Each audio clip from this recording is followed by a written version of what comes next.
güneş paneli daha önce bir proje yapmıştık. Bu projemizi gerçekleştirdik. Bizim proje sözleşme tarihi de 2020'nin 12. ayının 31'inde sondu. Buna dolayı biraz hızlı davranmaya çalıştık ve biz çok şükür bu kışın 2 aya yakın, 1 aydan fazladır biz elektrik üretiyoruz. Biz bunu kendi belediyenin imkanlarıyla kredi çekerek yaptık. Biz bunu ondan sonra inşallah bu 25 yıl vadeyle TEDAŞ'la yaptığımız sözleşmeyle biz üretim yapıp TEDAŞ'a arasa satacağız. Bu da belediyemiz için büyük bir gelir olacak inşallah. Bizim tahmini ortalama ayda 80 ile 100 bin arası belediyemize gelir getirecek bir kaynak sağladık yani. Normalde kredi 7 yıla çektik biz.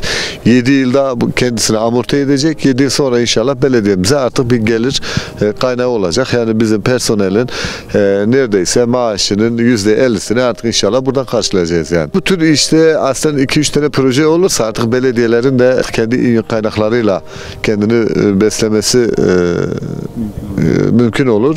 Bu da artık inşallah bunu aslında biraz daha büyütmeyi düşünüyoruz, genişletmeyi düşünüyoruz. Bunun benzerinde inşallah böyle kaynak getirecek projeler de ileriye yönelik düşünüyoruz. İnşallah bunları da gerçekleştireceğiz yani.